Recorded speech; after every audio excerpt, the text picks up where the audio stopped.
Hey, this is Travis Johnson, the nonprofit architect, helping you build a stronger nonprofit. I'm here today with Preston Cone. Yes, that's a real name. He is the genius behind Cone Creatives. His Hey Travis, what? I uh I Not can't hear you at all. you can't hear me right now? As soon as you could record, I lost you for that first few seconds. So I just didn't want to miss out on what you were saying. You mind You trying got me again? now? I got you now. I can hear you now. Is your last name Cone? Last name's Cone, like ice cream. Cone. Just making sure. All right, we'll count it back in. Three, All two, right, go one. for it. Sorry about that. It is Travis Johnson, a nonprofit architect, helping you build stronger nonprofit. Hop on over to patreon.com/nonprofit architect. See my behind the scenes first interviews, one on one with people like Preston Cone and all the things we talk about before we actually ever do a podcast. I'm here today with Preston Cone. He runs a for profit business called Cone Creatives, and he's got a nonprofit side called the Donor Curve. Preston, how are you today? I'm doing well, Travis. Excited to be able to talk to you today about what we do on the nonprofit side and how we're able to help nonprofits generate emails, and of course the lifeline being donations and being able to hopefully rely on that for a monthly basis. Absolutely. I'm looking forward to it. We talked beforehand, and you help nonprofits get Google Ad grants, which are up to $10,000 a month, as I understand it, how to run Facebook ads, how to write good email copy, turn those leads into actual donations, how to take and create petitions to actually collect those emails to help grow your reach and your donor base. And then we are in a coronavirus COVID-19 world, and Oh people my are gosh. canceling fundraisers because they can't be around too many people. So we're going to teach you, walk you through the steps of how to turn your was going to be in-person fundraiser into a digital fundraiser, how to lower your personal financial impact of this and just explode with donations. Yep, absolutely. I mean, one of the things we've been able to start off with, like you said, Travis, is working on the Google ad grant for people. And it's kind of funny how I got to this point. I'll give you a little background. I previous had worked at Facebook, had done work where we're just working with, regular sized companies, mid to large companies, Oriental Trading, Logan's Roadhouse, types of like that, where we're just trying to help spend money efficiently on Facebook so that they're getting the best results possible. After that, did some work for some political, raising over $100 million, and really enjoyed that. Worked for the inauguration as the digital director. And then shortly thereafter, my wife and I decided to start our own business called Cone Creatives. And this was where we started off, we didn't know exactly what we were going to be doing. I had a lot of experience in Facebook and a lot of experience with Google PPC ads and running search ads. But mostly, we started off doing everything: website design, SEO. I mean, kind of what every business really does. You start off kind of doing a lot of things, and hopefully you hone into the things that you're best at. And kind of reminded us that we're really best at Facebook ads. And so on the Cone Creative side, which is where we work for regular businesses, that is mostly on the paid social side of things with Facebook and YouTube ads. I had a friend contact me about a year into our business, and he said, "Hey, Preston, with your experience with fundraising for political, do you think that would cross over into the nonprofit space?"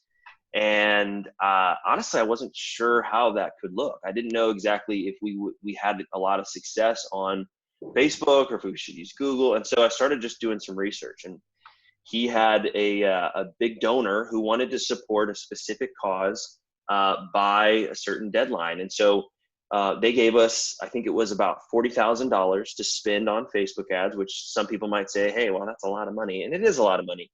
Um, and in those 32 days that we started that campaign out for him on Facebook, we actually made him $70,000, and we generated over 95,000 emails. So this means that they went from about a 3,000 email list to 95,000 email list, and they generated more money than they spent with me or paid with me on those Facebook ads. So for me, a light bulb went off, and it was like, okay, this will work for nonprofits.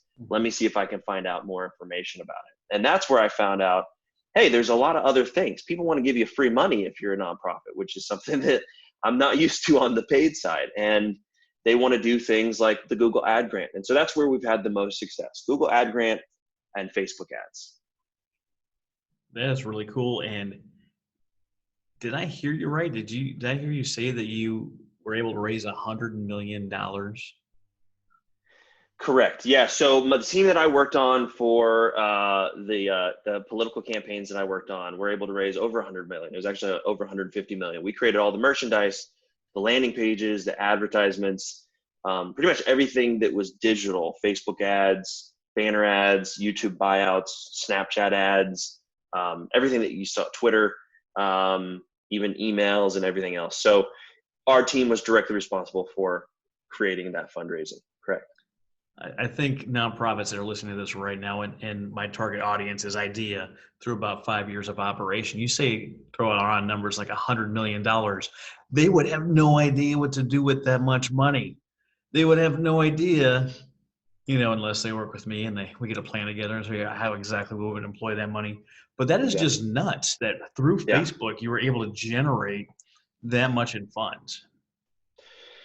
Yeah, Travis. I mean, it is. I think it's an unprecedented, actually, small dollar campaign that we were able to do through social media, and it was amazing to be a part of, and I'm so grateful to be able to have learned a lot of the skills and a lot of the things on the fly. I mean, we were a very small team, and we really created and tested all of the things that we possibly could all the time, and we learned a lot about it. So it was a great opportunity to test, Facebook ads, to test different audiences, to test, emails and that type of thing. So, and what was going to be the most effective in terms of not only that, but in that case, turning out people to do something, which was in that case, vote. For nonprofits, a lot of times that's giving us their email address, right? I said that donors are the lifeblood of nonprofits, but in reality, I think it's getting an email address is the first step to that. So many people forget about getting email addresses to be able to generate those donors long term. You don't get a donor nowadays to commit to give you money right off the bat. Usually they have to say yes to something else first. And by saying yes to something else, generally with that, it's psychology, right?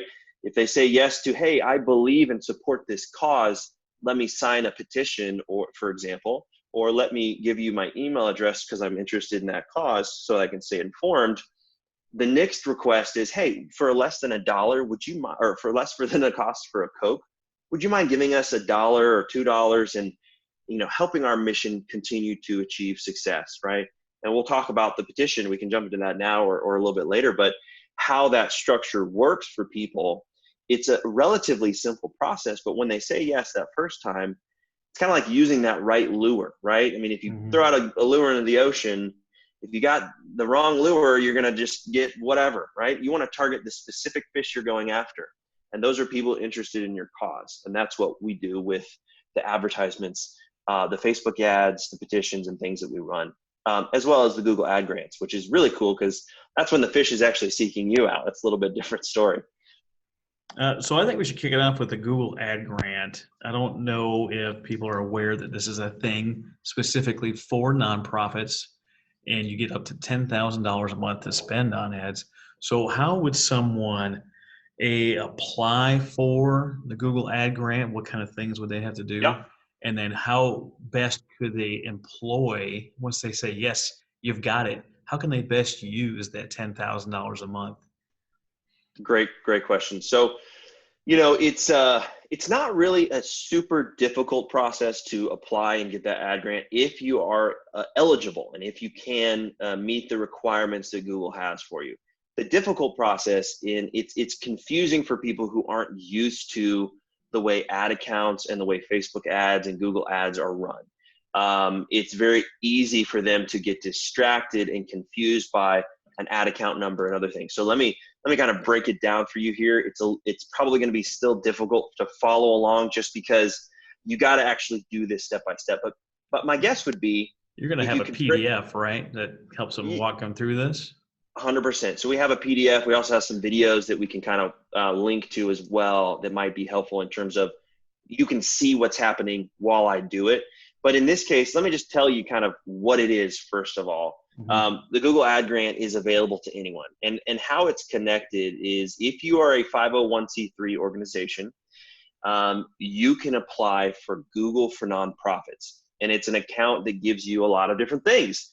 Not only does it give you access to applying for the ad grant, but it gives you free email addresses and domains for being able to create and run your own email campaign. So if you're bringing in new people to work for your organization, rather than go pay $5-10 a month for an email address with your domain, they're going to give that to you for free. They're going to give you 30 gigabytes of storage for free, which again, these are small things, but at the same time, if you're a nonprofit getting started out, what a great value to be able to start off with these tools. You're going to get shared calendars. You're going to get a YouTube account that's specific for nonprofits. And that's all just for applying for the Google for Nonprofits. And to date, I haven't had anybody not get approved if you're an actual 501c3 to get the Google for Nonprofits account. Now, once you create that Google for Nonprofits account, this is where it gets a little bit more tricky for most people.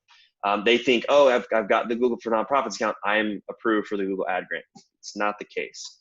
The Google Ad Grant is essentially $10,000, like you said, in free money per month to spend on search ads. They don't write you a check and they don't say, hey, use it for whatever you want to use it for. They say, we have extra bandwidth on our search ad network, and we would love for you to be able to use that. Here's $10,000 credit per month to be able to use. What that is if you've ever searched on Google and you've ever typed in buy whatever, or looking for some kind of a result on Google and it pops up, those first few ads generally at the top are keyed into the keywords that you typed into that Google search bar.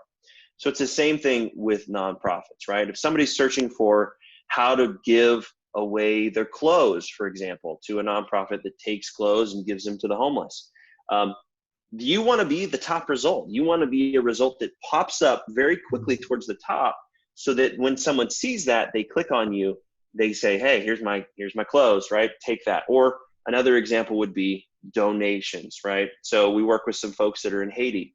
They have building homes, they do medical relief, they do education, they do a lot of different topics. And we create ads and keywords based on those specific things people are searching for, so that when they do search for them, they're the organization that they want to use and donate to and support versus somebody else, right? So it's a way to be able to get a better result and get more bang for your buck in terms of that. And I always say, why would you not apply for the ad grant? I mean, if Google's giving this to you and it's free money, you might as well do it. Yeah, if that was a brand new business or a brand new nonprofit and someone offered me 120,000 free dollars per year to advertise, you better believe I'd be all over that. Yeah, exactly. And that it converts basically, Travis, to about 5,000 people per month who will see and be more aware and potentially click on that ad to see your website. So, whether you get someone to donate through it, even if it's a small percentage of them that actually donate or give you their email address, you're now becoming more aware. People now know of you versus other organizations. There's just so many more benefits that you're getting out of this for free. So there's no reason not to. But in terms of how to apply, you got to be eligible, right? So you got to be a 501c3 organization. You then have to follow up with Google and provide them with some information. Typically, they use a company called TechSoup, which will actually go, many of you might be aware of that for other reasons, but they'll verify your organization. If you already have an account, Google will be able to take that information from you very quickly, and it speeds up the process. If you don't have a TechSoup account, in my experience, it works more efficiently and in a simpler way if you actually just use Google to get you approved through TechSoup. They could say it takes a delayed time frame, but in reality, it doesn't. It's actually a pretty quick time frame. So once you get that verification process, it can take 3 to 6 weeks to do that. You'll be able to get approved for the Google ad grant. Now, there's a couple different steps along the way that you're going to need. The biggest thing that I'm seeing people run into is their site isn't secure. And that can be an issue for some of the smaller nonprofits who just don't understand why that's even valuable. What's an SSL and what's HTTPS, right? These are actually pretty valuable, and really the reason Google wants to see this is they don't want someone going to your website to donate where that information could be stolen or hacked by someone else. So that SSL and that HTTPS is just the ability for them to ensure that you're actually secure.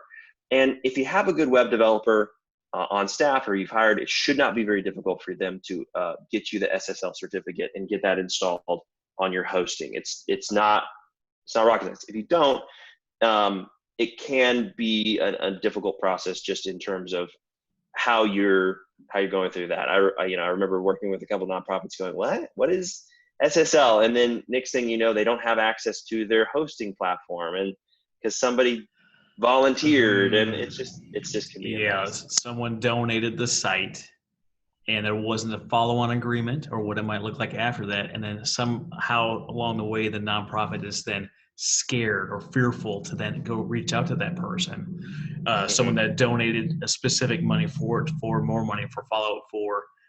There's companies out there for $200 a month will build it for you and maintain it for you, do whatever you want for $200 a month. Yep. Reach out to me if you're hearing this. I don't have the note in front of me. Send me a message on Facebook or send me an email at nonprofitarchitect@gmail.com. Send me that email and I'll respond with who that $200 company is. Because if you're paying more for that, you're probably overpaying. Yes. And even just if it's a volunteer, sometimes the problem is they, out of the goodness of their heart, they want to do this for you. But a year goes by and they're in a different situation. They're in a different job. They're in a different, maybe even different location. It's hard to get them to respond. And we have waited weeks and weeks and weeks for someone just to give us a login information. And it's not because they don't care. It's just because they've gotten busy with other things. So really being able to do that internally, like you're mentioning, is a good point. Another thing that I'm seeing a huge error, people go, okay, I've created my ad account.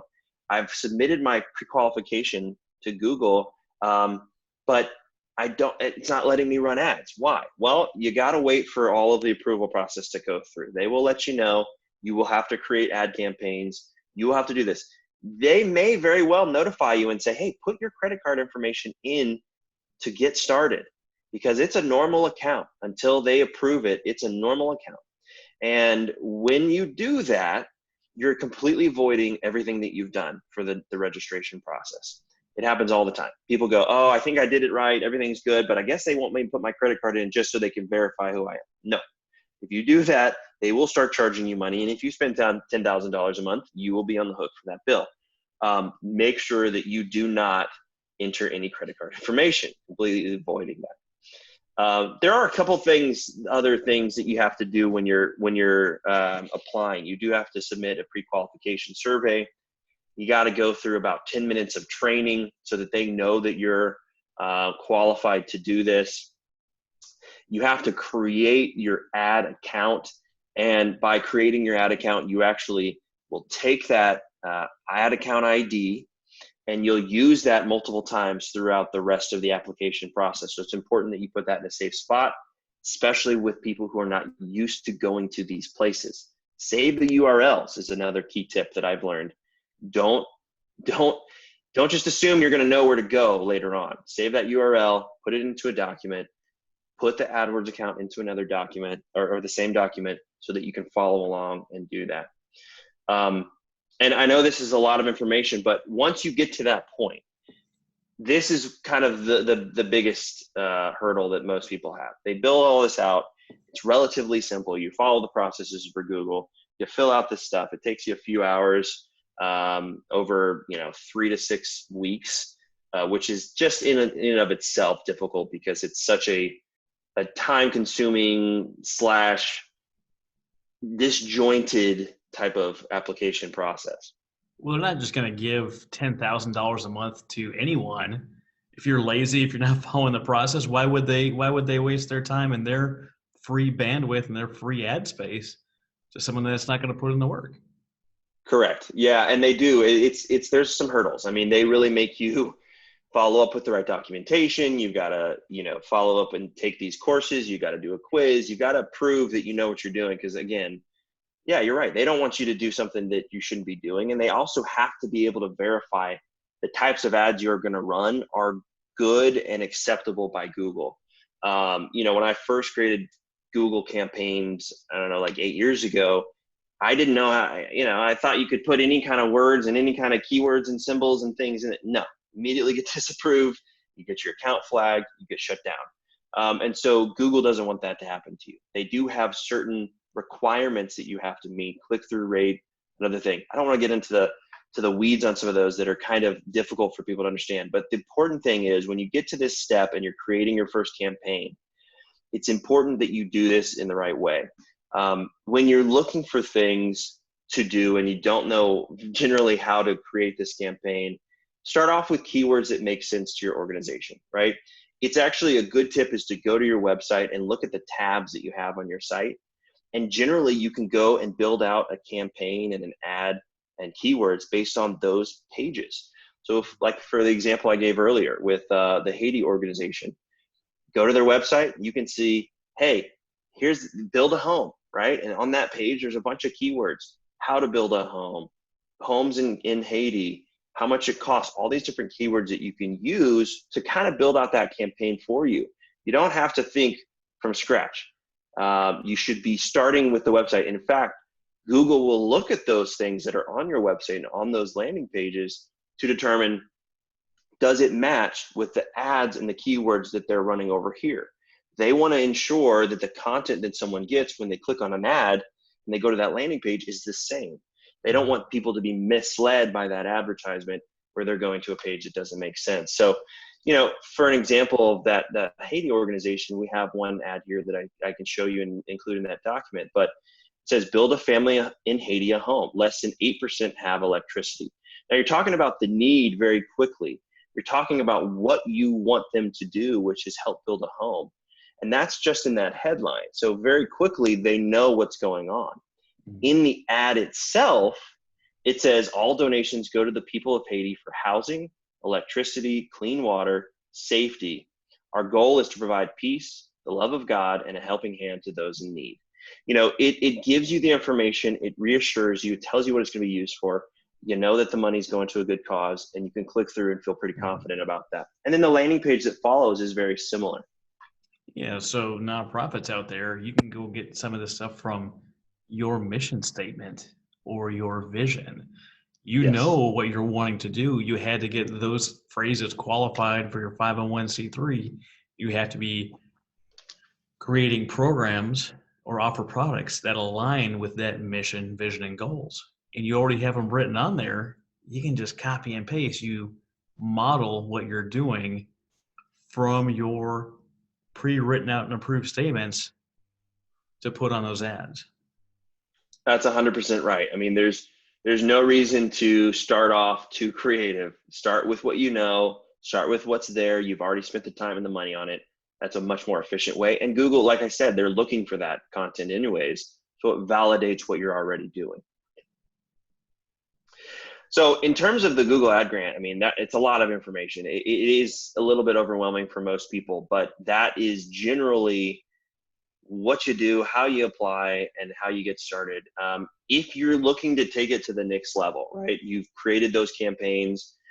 I would encourage anyone who's going to do this and take it seriously to really don't forget the money, right? Don't forget that this is $120,000. If someone were to give you $120,000, a donor, for example, and they said, hey, here's the criteria, X, Y, and Z I want to use for this program, that program, this program. I need a report every month or every week. I need you to tell me how it's, how effective it's being. You would do that, right? Mm-hmm. So it should be the same here. If you're going to run these campaigns, make sure that you do it with an effective way, right? Look up the results after the first month and see how things are going. Have you gotten anybody to click on your ads? Which ad did get a click? Which ads are not getting clicks? and learn from that. Spend some time on it. Spend a couple hours, a week at least on seeing this. It's worthwhile. And if you can generate $1,000 a month from your $10,000 in ad spend, well, that's $1,000 a month that you didn't have before that is completely free to you just from a couple hours of your time. Put an intern on it who is young and who knows social media and can learn this quickly, and have them do some Googling. It's not rocket science. Or, learn to hire or potentially hire someone like me, or, use someone like Travis and his connections to be able to find someone who has the experience needed to be able to do this. That takes you to the next level. And that's where, when I say stats like in, 32 days, they made $70,000, that's because we know what we're doing. We've tested a lot of things, and I've spent literally millions of dollars to learn how to do this.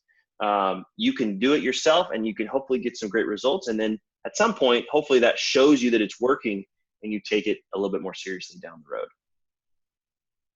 So that's kind of the big step, the big jump into the things you're talking about. And for a lot of nonprofits, that's like staying at the bottom of a mountain, looking at the top and saying, how on earth am I going to get there?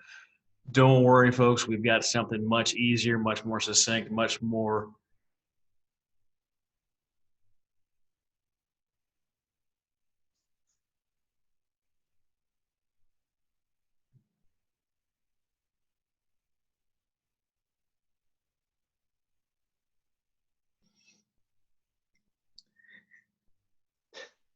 better with a much lower barrier to get into, and that's Facebook ads.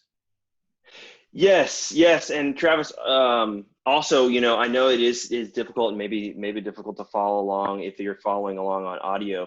And that's why we're going to have that document that we worked on together to make sure that people can follow this step by step and actually implement this very simply with the Google Ad Grant. It doesn't need to seem like a mountain, right? Like, how do you eat an elephant? Like one bite at a time, right? So take your time, don't get overwhelmed, and do one step at a time. We'll walk you through how that works. So on the Facebook side, this is where I kind of get a little bit more excited, because I do know that it works, and I've seen it work very clearly, and it's relatively a simple process. So I was telling this to a client, a potential client, actually recently, and he said, "Hey, how do you do this? I don't know how to monetize what I'm doing. I got 70,000 followers on Facebook. I just don't know. I don't know what to do, right? I'm not fundraising. I'm not doing this." I said, let's think about your organization.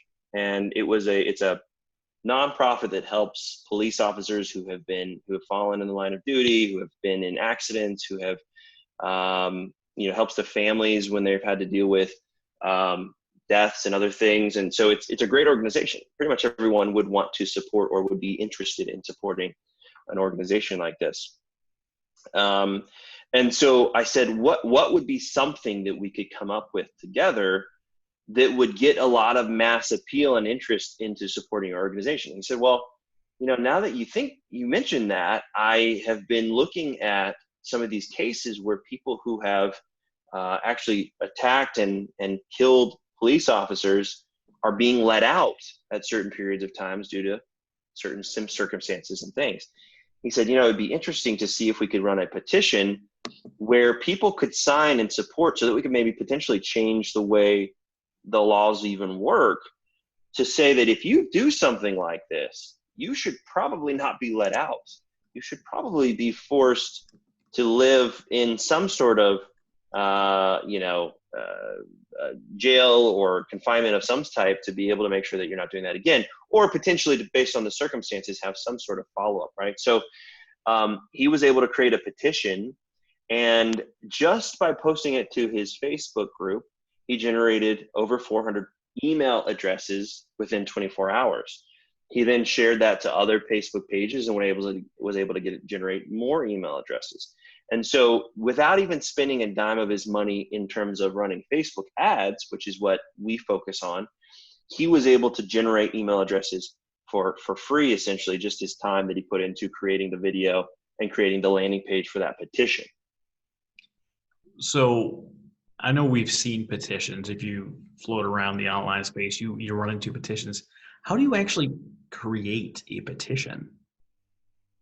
Yeah, great question. So A petition generally is something that we're trying to move forward with either the government locally, maybe the city, maybe the state level, or potentially it's nationally, right? You can think of things like in the health crisis that we're facing right now, potentially something to do with that, right? So being able to make sure that we have the right testing or the right appropriate measures in place. Getting people to buy into that petition, sign that petition, and go from there is kind of the key. So the way we do it is we will actually create a landing page that gives very brief information about that topic, right? You're supporting how to do X, Y, and Z. Here's what we're trying to do. And if we get your signature, if we get enough signatures, we're going to be able to submit this to the government at any local, state, or federal level and be able to get, hopefully, movement and change occurred, right? In the example of the keeping cop killers essentially in prison or in confinement of some sort, that is something that a lot of people buy into, and a lot of people would be willing to push that in legislature. And so it enables you to actually change literally laws. And so we'll create a landing page, typically using Unbounce or other tools like that. Create a landing page. It'll be information about that, usually a video at the top, typically some information below that about the topic and why it matters that they take an action step. And from there, it's a very simple form. It's, hey, sign this petition so that we can use your name and your email address to be able to submit this to take an action step. And it works very, very well. The way we reach out to them is by using Facebook ads. We target people interested in those specific topics, which there are literally thousands of different topics we can use on Facebook. They can see that ad, and if they're interested, it's kind of like what we talked about earlier, using that lure to reel them in and says, oh, I'm interested in that topic. That is interesting to me. My friend or my brother or my family member has had a situation that connects me to that, or myself. And so I'm going to click on that ad, go to that landing page, and sign that petition. See, I've got a friend that does some of these things masterfully. One of the mind-blowing ideas that he walked me through, which he says it so casually when he says it, and you're like, are you serious right now? You're casually saying this? He'll have a 2-answer poll, a yes or a no.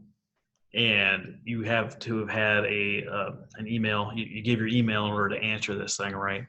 But let's just say it's a political topic, something that's very divisive. You're going to pick a yes or you're going to pick a no, clear as day on this thing. Based on which email clicks which button, he can then write an ad to that person that would support the thing, and he can write an ad worded to someone that does not support the thing. And you're able to market to both sides of the same coin by deciphering who leans which way and who leans the other way. And it's just brilliant. I love it to death. Yeah, people are using polls a lot now, and it does give you that information on both the positive and the negative. So you can kind of customize that message later on that would be very helpful for folks like that. I tend to try to, if I'm working for an organization, make sure that it's targeting and focused positively on the positive side of things. But I do know that there's a lot of ways that you can leverage that in a positive way. Maybe the message is, hey, why don't you think we should do something different, right? Can you expound upon that? Maybe that's just helpful to learn a little bit about what's going on with people. But once they do see that landing page and they commit to that, like we talked about, that's a saying of a yes, right? A lot of people are going to visit that landing page. You're going to get tons and tons of people to visit the landing page. They're going to let it load, and then they're going to leave. They don't care enough about that topic to spend the time and the energy to sign that petition, as simple and as energy less as that is asking them to do. It doesn't cost a lot of time or energy to do, but they can then use that as the first yes. Once they go and sign that petition, it's very simple to go to another landing page, redirects them and says, hey, thank you so much. If you wouldn't mind giving us $1 or $2 to donate to our cause, we can continue to go get more signatures for those petitions. And here's how this works really well. Right off the bat, if someone goes and signs that petition, let's say for easy math, it costs you 25 cents per email signature or petition signature. Um, that's a Facebook ad, right? It's costing you that much to run an ad to find someone who's interested in your topic, who never heard about you before, who is now aware of you, signs a petition, and turn around. All you got to do is get one out of those 4 people to give you $1 to pay for those email signatures. So this is why it works very well and very efficiently. If you can get a very low buy-in and very low cost per result on terms of getting those email signatures, turn around and it's very easy for you to be able to get $1 or $2 to cover those signatures, the cost. So now the marketing that you think is very expensive is actually really for free. And that's the thing that I think most people are missing out on, is they go, oh, I don't want to spend, $1,000 on Facebook ads a month, because if I do, that's $1,000 down the drain. What you're forgetting about is the very reason my business is called Donor Curve. You acquire a donor right here over time of you emailing them and them seeing your information and then donating again and then buying a piece of merchandise like you do very well, Travis, gives you the ability to then have a donor curve. Their lifetime value is worth more than the cost it was to acquire them. If it costs 25 cents, all they got to do is give you $1 over the next year or so, and you have more than made your money back very easily. So that's how that works. Once they go to that donate page and they see that thank you page, a lot of them are going to leave. Again, that's okay. You want to filter through those people who are not as interested or engaged with your audience. And it basically tells you, just like in your email list now, you got the big donors and the small donors. You know who those people are. You've deciphered those. Now you're helping to do that as well using digital mediums and automating that for yourself. People will donate. People will then go who don't donate, and then they'll leave. That's fine, but you still have their email address. And you'll still be able to email them and talk to them about this later. The ones who do donate are then redirected to a merchandise upsell page. That's the way I refer to it in the digital marketing world. What I would like to tell people about is, it's people, if they're that committed and they've donated to you, they're very likely interested in wearing your merchandise and supporting the cause in that way. And, it's basically saying, I care enough about this cause to give you a $25 donation or a $10 donation to buy that bumper sticker or that hat or that t-shirt. You got to do it. People want to do it. They want to support you. You just need to give them an opportunity to do that. Yeah, you never want to rob someone of the opportunity to give you money. Nonprofits that are out there listening to this, if you don't accept PayPal and Stripe and credit cards and all the different ways people have desired to give you money, if someone shows up with a check and you say, I don't know what to do with the check, you better take the dang check, figure out how to process it, because if they want to give you money, they want to support you, and you tell them no, ugh, what a terrible way to do business. They want to support you, not just by giving you money, but they want to show the world that they support you. They want to wear your gear. They want to wear your hat. They want to wear your wristband. They want to have a bumper sticker on their car showing not only are they a good person and they support you, but they get to say that I did this. Yep. I'm a part of this cause. I'm a part of this vision. And they can't do that unless you give them something to wear, something to show off. Yeah, 100%. And it's not about, I think people confuse this and they go, well, we're a nonprofit. We're not trying to, profit off of this. That's a kind of a confused way of looking at it. I think, like you said, very, very effectively, people want to support your mission. They care about your mission. Give them a way to do that. Nowadays, more than ever, with people behind their computer screens, not going out, not protesting, not, going to events, speaking of coronavirus and other things, health issues, right? People aren't going out as much, but people want to be able to support you. So give them a way to do that. That's really what we're trying to do. We're not trying to con people. We're not trying to sell people something they don't want. We're trying to give them something that they want if they want it. And this is a way to do this on an automated scale. So the final thing that is about Facebook ads, it's just so important, and Google Ad Grant. If you're doing any of these things, if you're generating email addresses in any way, the biggest thing that I see nonprofits not doing well is they're afraid to reach out frequently. People who have given you their email address, it's kind of a sacred thing now. You're not going to just give your email address, especially a personal email address, to an organization unless you care about that topic. They want to know, are you making a difference? What kind of a difference? What kind of impact in people's lives have you made? And they want to know that fairly regularly. It's not a problem to send 1, 2, 3 emails a week if you have the right kind of engaged audience that really care about your topic. And then the final thing is don't feel free. Don't feel afraid. Excuse me. Don't be afraid to ask for that donation. Say, hey, we need to raise $5,000 to be able to feed 20,000 people in Haiti next month. Here's our deadline. Please donate to us to help us achieve this goal. They would love to do that. And again, it's not selling them, it's not doing anything wrong. It's just giving them an opportunity to support your cause. So I'm a huge believer in this, and it's worked really well. And I'm just super pumped to be able to have supported nonprofits and feel like I'm not being a burden on them. It's not a service that they can buy into and think that it's going to cost them more money down the road. It actually makes more than they spend, and that's something that I'm really proud of. It's one thing to talk about the front end where you're spending time, you're spending money, you're spending energy to either go through the arduous process of getting Google ad grants, which is well worth your time, submit some documents, wait a few weeks, get the approval, or they said they need a new document, submit the new document, you didn't have this stuff.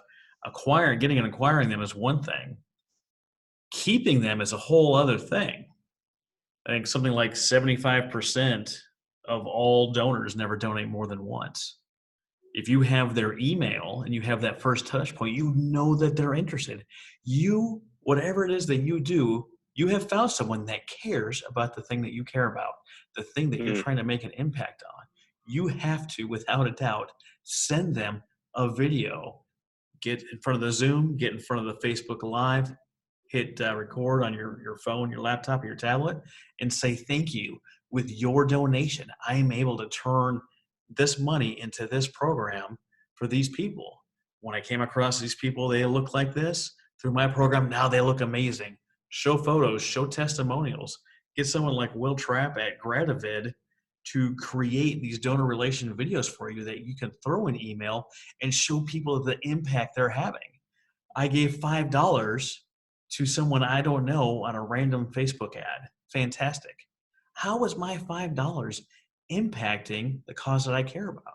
You take the time, you create the video, or you send the stuff to someone like Will, and he puts this thing together, and then they click their open. It says, thank you for your donation. Here's the impact your money is having. Here's the impact you are having. You show them what it is that you're doing with their money, and it's amazing.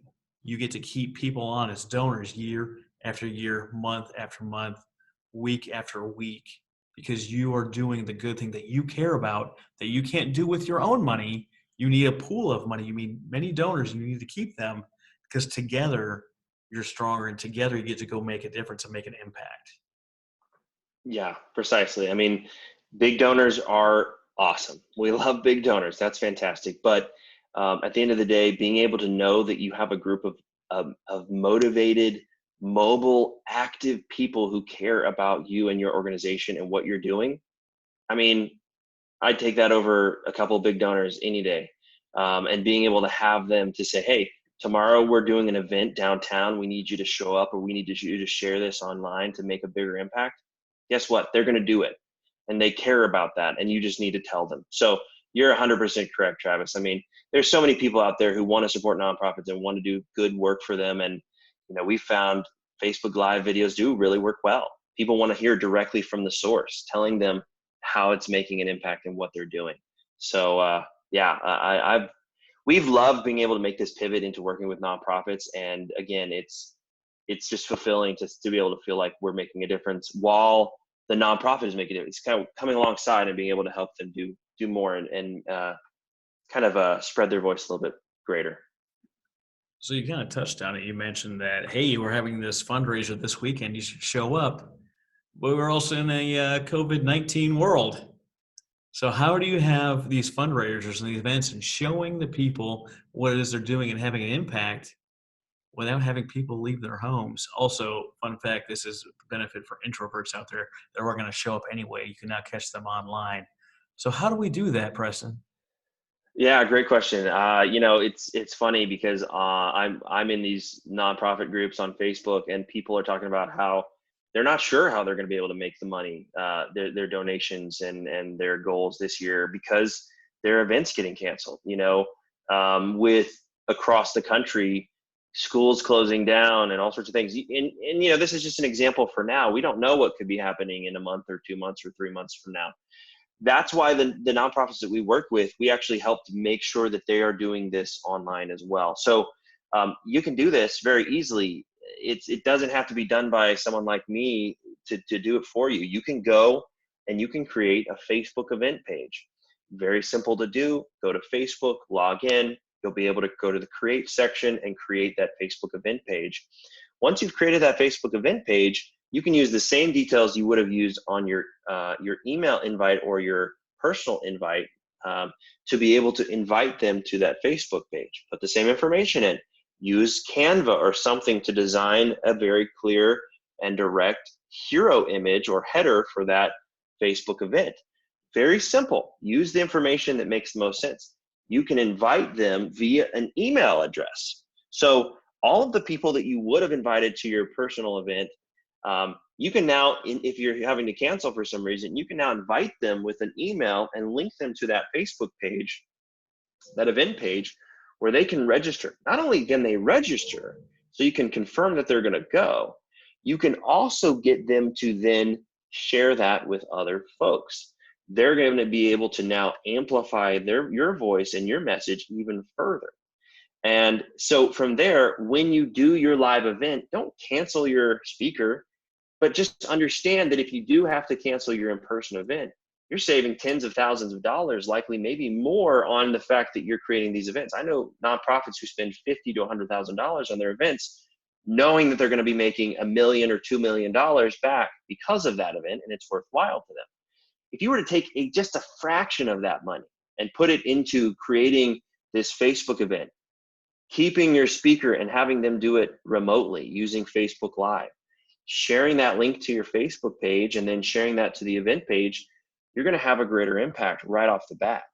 And if you then tie that into Facebook ads, now you're reaching people who had never heard from you before and who can now then click through and watch that very easily.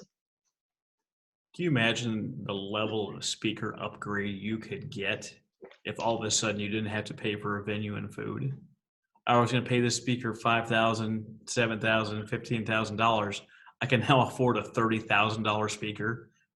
I don't know what his rates are, but I can get Tom Hanks to come speak about the importance of my cause because all of a sudden I can afford him. Can you imagine the Unbelievable. kind of impact that would have on your organization and what you're doing for the future? But people are Phenomenal. right off the bat, they're just canceling their event and they're just kind of throwing in the towel. And I'm trying to encourage folks to understand that you don't have to do that. Pivot. Learn to pivot quickly and learn to do this effectively in your ads. So, sorry, should we restart that part? Oh no, that's definitely staying in.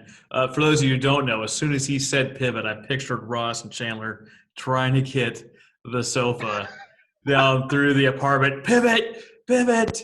Just scream! I Good. lost it. Old Preston's cracking up over there because he saw my face as soon as he said it. Uh, It was a funny moment.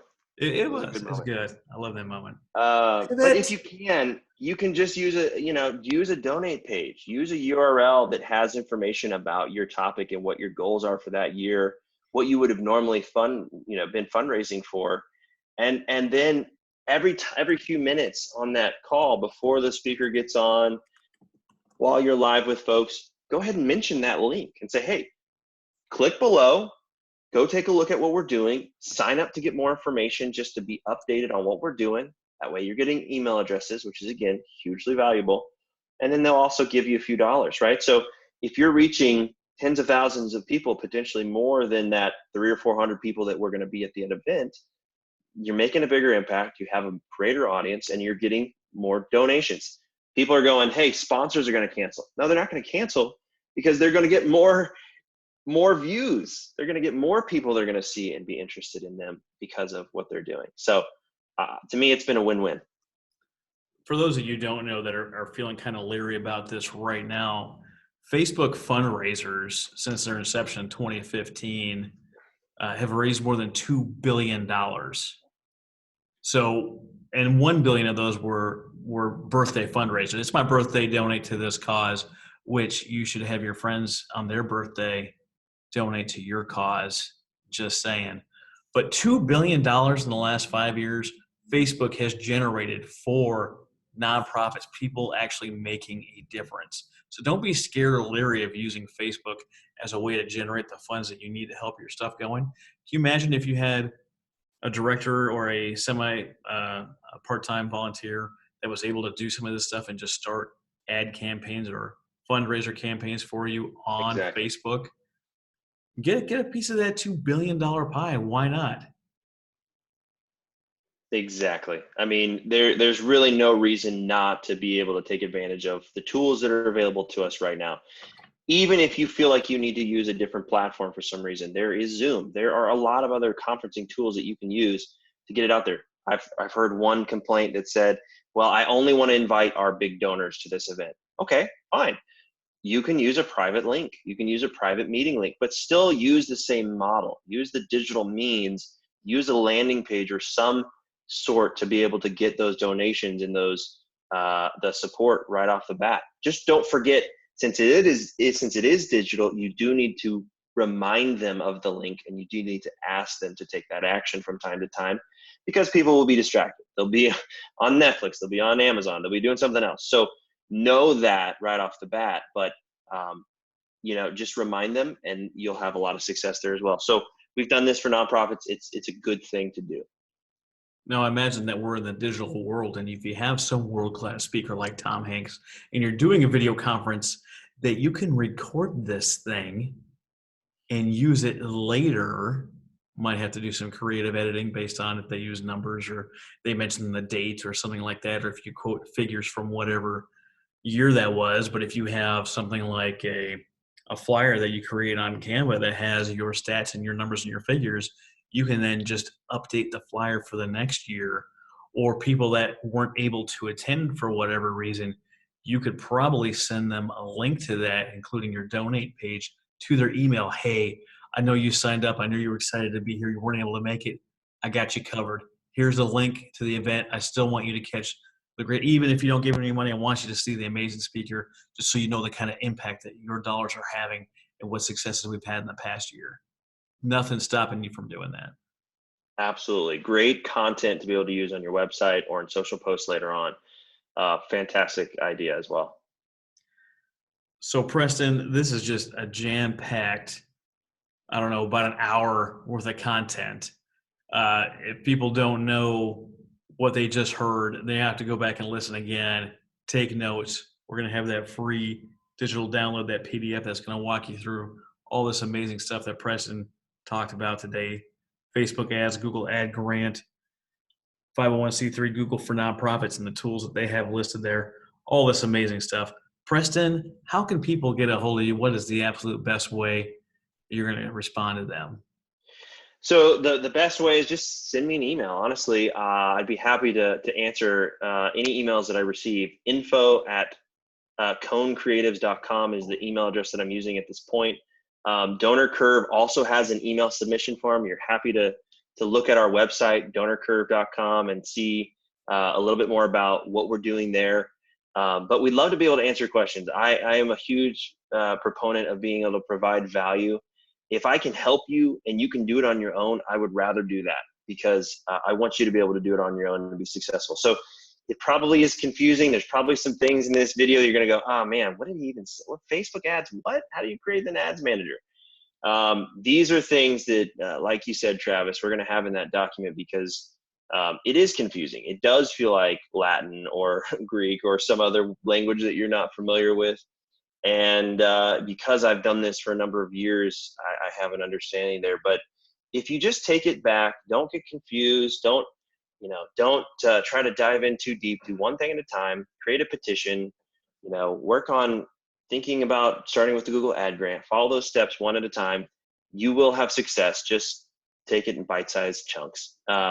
Happy to be able to answer any questions. Send me an email and we can go from there. Preston, just amazing content. Thank you so much for being on today. I'm glad that I can be your first podcast. This is crazy. I can't believe you First haven't been on podcast. more before. It just blows my mind. You're a natural. I love it. Thank you so much for being on today, and we're glad to have you. Thank you, Travis. I appreciate your time today. It's been fun. That's it, man. That's how you do a podcast. All right, brother. Good job. Thank you. Sorry. Hopefully I didn't talk too much about just random stuff, but